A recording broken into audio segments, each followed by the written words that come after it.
केंद्रीय क्रीडा मंत्री रक्षा खडसे यांच्यासह 3 पेट्रोल पंपावर बंदुकीचा धाक दाखवून पंप लुटल्याचा प्रयत्न केला असून 1 लाखाची रोकड घेऊन अज्ञात चोरट्यांनी पलायन केले आहे।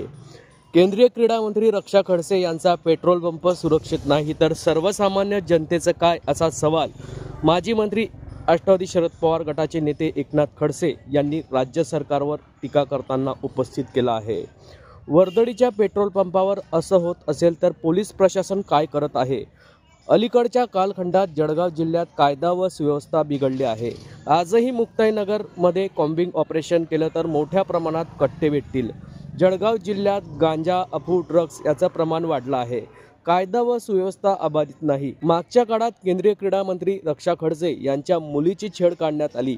या प्रकरणातील आरोपींना राजकीय पाठबळामुळे ते अद्यापही फरार आहे, अशी प्रतिक्रिया माजी मंत्री एकनाथ खडसे यांनी आज दिनांक 10 ऑक्टोबर रोजी दुपारी 1 वाजता मुक्ताईनगर येथील पेट्रोल पंपावर यावेळी दिली आहे। नेमकं ते या संदर्भात काय बोलले आहेत ते जाणून घेऊयात। मुक्ताईनगर येथे रक्षाताई खडसे केंद्रीय मंत्री यांच्या पेट्रोल पंपावर काल रात्री 11 वाजता दरोडा पडला।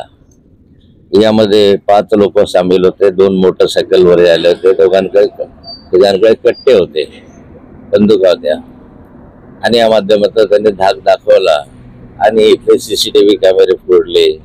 त्याच्यामधलं जे सर्व साहित्य ते घेऊन गेले। नंतर जवळपास 1 लाखाचे वर रकमेची ते लूट केली। एक दहशतीचं वातावरण पसरवण्याचा त्यांनी प्रयत्न केला। निव्वळ इथेच केला असं नाही, त्या अधिकारी म्हणून पेट्रोल पंप आहे तिथं ते गेले।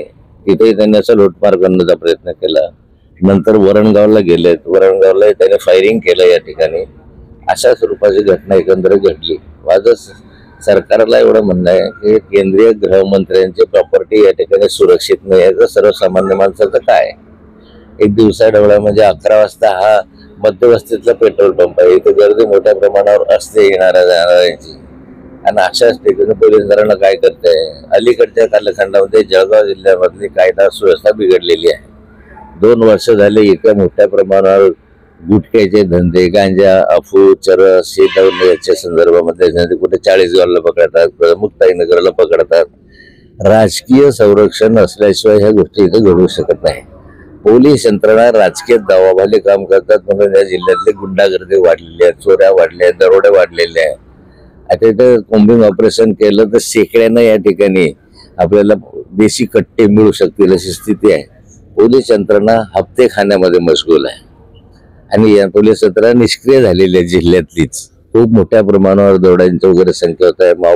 लिचिंग मध्ये माणसं मरत आहेत आणि जामनेर सारख्या शहरामध्ये अशी स्थिती निर्माण होते। अलीकडच्या कालखंडामध्ये अनेक मर्डर जळगाव शहरामध्ये आपसातल्या गुंडागर्दीमध्ये झालेले आहेत। ही स्थिती जळगाव जिल्ह्यातली आहे। मला वाटतं मागच्या कालखंडामध्ये एक घटना रक्षाताईंच्या मुलीच्या संदर्भामध्ये घेतली। ते गुन्हेगार अद्याप फरार आहे, ते छातीवर फिरत आहे। राजकीय दबावामुळे त्यांना अटक होत नाही किंवा त्यांचा जामीन रद्द होत नाही, अशी स्थिती आता जी आहे। एकंदरीत कायदा सुव्यवस्था संपूर्णतः बिघडलेली आहे।